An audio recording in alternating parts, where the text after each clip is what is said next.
नमस्ते, मैं कावेरी हूँ। मैं कक्षा 3 से 5 को गणित पढ़ाती हूँ। चलिए मिले नैना से। नैना मेरी कक्षा में पढ़ने वाली एक बच्ची है। उसके साथ ये घटनाएं हुई। घटना 1, नैना ने एक बड़ी इमारत देखी। नैना के पापा एक बहुमंजिला इमारत के पहरेदार हैं। नैना आज उनसे उनके काम पर मिलने गई है।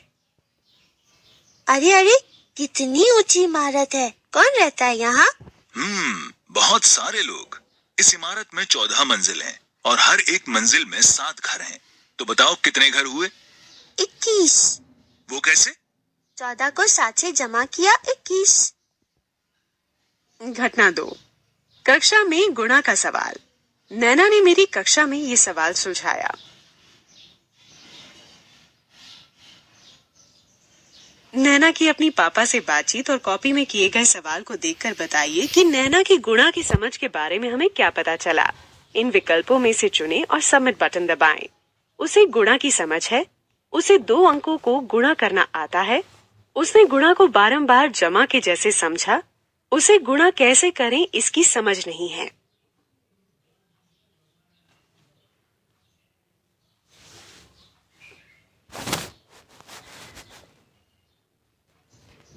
नैना को गुणा और उसे कैसे करें दोनों की समझ नहीं है, इसीलिए चौथा विकल्प सही है। नैना के जीवन की पहली और दूसरी घटना के बारे में जरा ध्यान से सोचिए। ऐसा लग सकता है कि ये दोनों स्थितियां अलग अलग हैं और नैना की 2 अलग तरह की अवधारणाओं की समझ की कमी है, लेकिन ऐसा नहीं है। दोनों स्थितियों में गुणा की बुनियादी समझ गुम है। पहली घटना में नैना को ये तो पता था कि इमारत में 14 मंजिल हैं और हर मंजिल पर 7 घर हैं, लेकिन वो शायद ये समझ ही नहीं पाई कि उसे गुणा करना है, यानी 7 को 14 बार जोड़ना।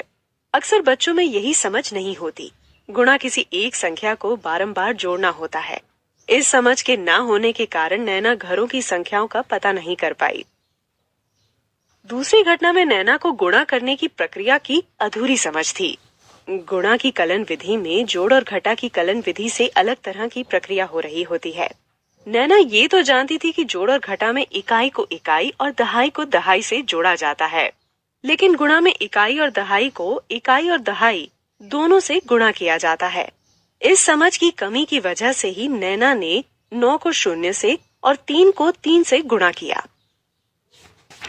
गुणा की समझ में गुणा से पहले की कई सारी अवधारणाओं की समझ शामिल है, जैसे कि संख्याओं की समझ, जोड़ और स्थानीय मान की समझ।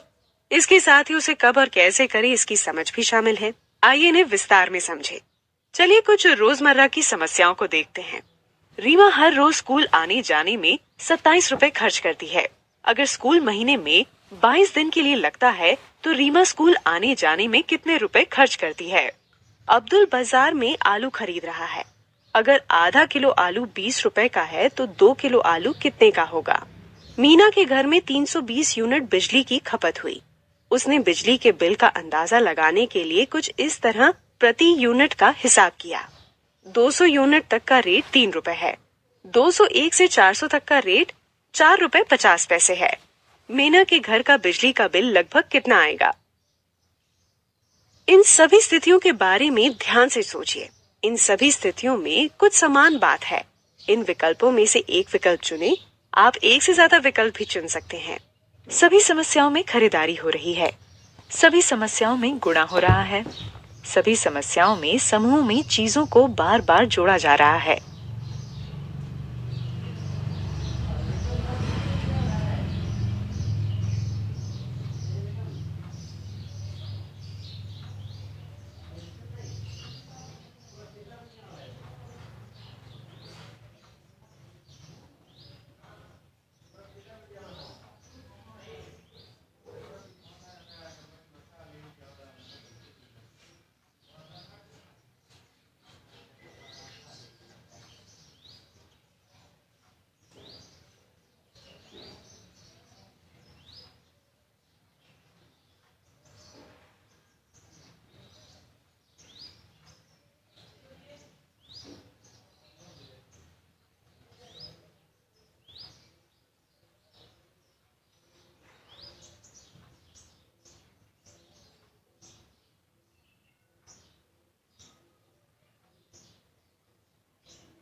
ओह, दूसरा विकल्प ही सही विकल्प है। इन सभी समस्याओं में सिर्फ एक संक्रिया हो रही है, गुणा की। ये रोजमर्रा की समस्याएं हैं। कुछ तो ऐसी हैं जिन्हें सुलझाते समय हम गुणा कर रहे हैं, इस पर ध्यान भी नहीं देते।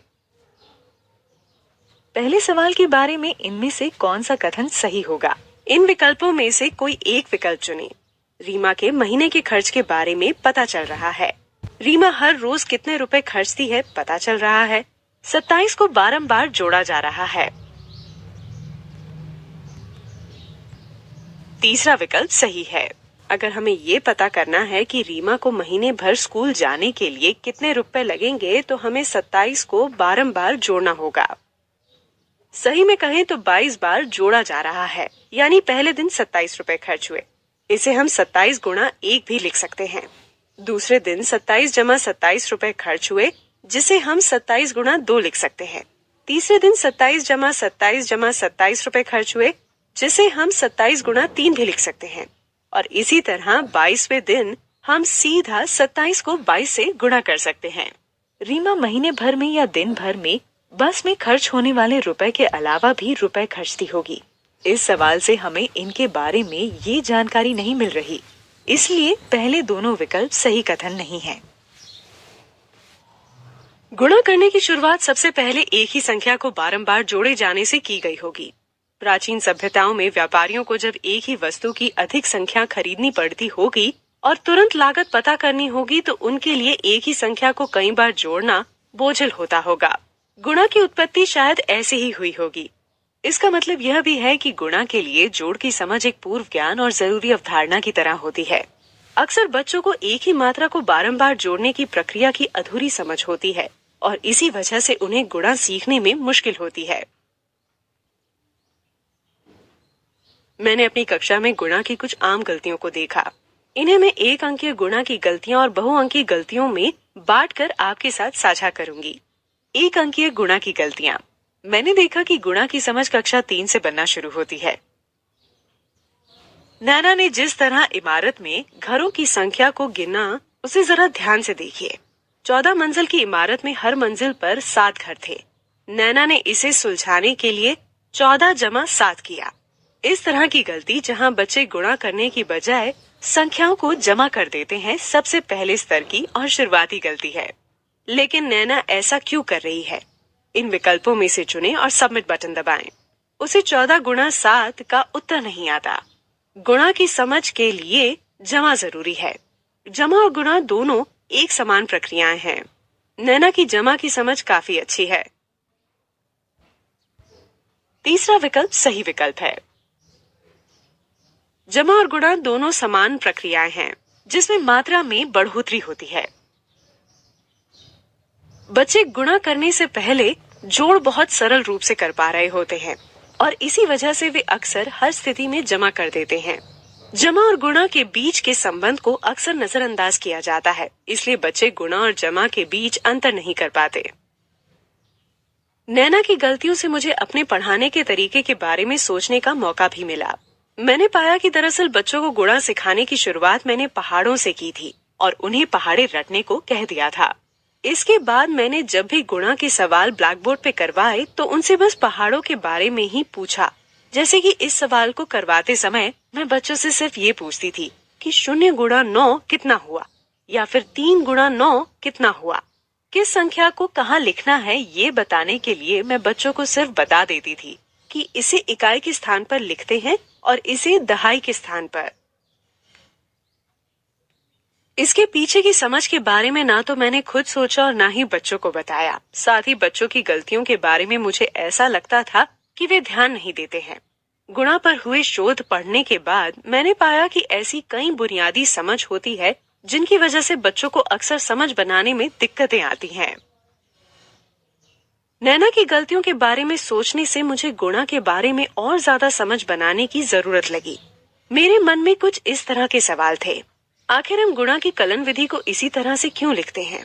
इसके पीछे की क्या समझ है और क्या किसी और तरह से इन्हें लिखा और दर्शाया जा सकता है? क्या पहाड़ों को रट कर ही सीखा जा सकता है? क्या कोई और तरीका है? आखिर गुणा है क्या? आपके अनुसार जो विकल्प इस सवाल का जवाब हो उसे चुनें और सबमिट बटन दबाएं। किसी भी संख्या में बढ़ोतरी, किसी भी संख्या का बारंबार जोड़, संख्याओं को साथ लाना, समूह और उनमें चीजों की संख्या। जाहिर है दूसरा विकल्प सही है। आइए देखें कैसे। गुणा की समझ के लिए एक ही संख्या के बारंबार जोड़ने की समझ होनी जरूरी है और इसके लिए जमा की समझ होना जरूरी है। साथ ही बारंबार जोड़ी जाने वाली संख्या और कितनी बार उसे जोड़ा जा रहा है, इनके बीच का अंतर साफ तरह से मालूम होना चाहिए। जिस संख्या को बारंबार जोड़ा जा रहा है उस समूह को अक्सर सेट भी कहा गया है। इमारत में कुल घरों की संख्याओं को गिनते समय नैना के सामने समूह और उनकी संख्या थी। दिए गए विकल्पों में से समूहों की संख्या के सामने का बटन दबाएं। 14, 7।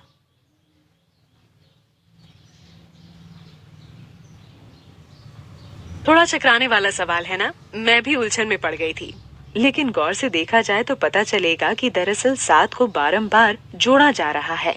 इसीलिए इसे हम बराबर सेट के रूप में देखेंगे, यानी हर सेट में 7 घर होंगे। इन बराबर सेट को कितनी बार जोड़ा जा रहा है, 14 उस संख्या को बताता है। इमारत में 10 मंजिलों पर 7 घर और 4 मंजिलों पर 2 घर। इस बार कौन सी संख्या बराबर सेट की संख्या है? आप एक से अधिक विकल्प भी चुन सकते हैं। 10, 7, 4, 2। दूसरा और चौथा विकल्प सही है। दरअसल 7 घरों का एक समूह था जिसे 10 बार जोड़ा जा रहा था और 2 घरों का एक समूह था जिसे 4 बार जोड़ा जा रहा था। गुणा करने के लिए हम कुल संख्या पता करने के लिए समान समूह यानी इक्वल ग्रुप्स को बार बार जोड़ते हैं। इन्हें कितनी बार जोड़ा जाए? उतनी ही बार जितनी बार ये दोहराए जा रहे हैं। इस संख्या को हम समान समूह की संख्या कहते हैं। इसीलिए पिछले सवाल की तरह इस बार 7 को 14 नहीं बल्कि 10 बार जोड़ा गया, क्योंकि 7 घरों का बराबर समूह 10 बार ही दोहराया जा रहा है। अब तक हमने गुणा क्या है इसकी समझ बनाई। आइए अब देखें कि गुणा की पूर्व अवधारणाएं कौन सी हैं। मैंने अपनी कक्षा में पहाड़ों का अभ्यास कराया और बच्चों को पहाड़ों के तथ्यों में से कुछ सवाल अलग से दिए, जैसे कि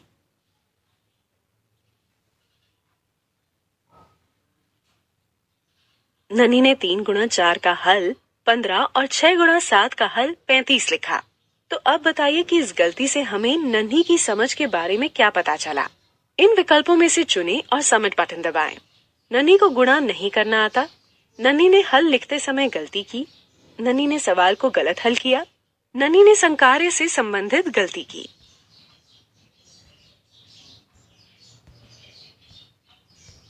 चौथा विकल्प सही है। आइए जानें कैसे।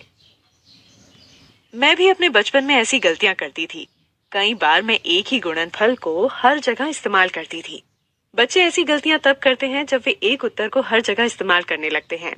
इस तरह की गलतियां बच्चे अक्सर संकार्य यानी ऑपरेंड को ध्यान में न रखने की वजह से करते हैं। कई बार बच्चे एक ही नियम को हर जगह लगाते हैं, यानी अगर उन्हें 3 गुणा 5 का उत्तर 15 पता है तो 3 के साथ किसी भी संख्या को गुणा करने पर वे 15 ही लिखेंगे, क्योंकि वे इस पर ध्यान नहीं देते कि किन संख्याओं का गुणा किया जा रहा है।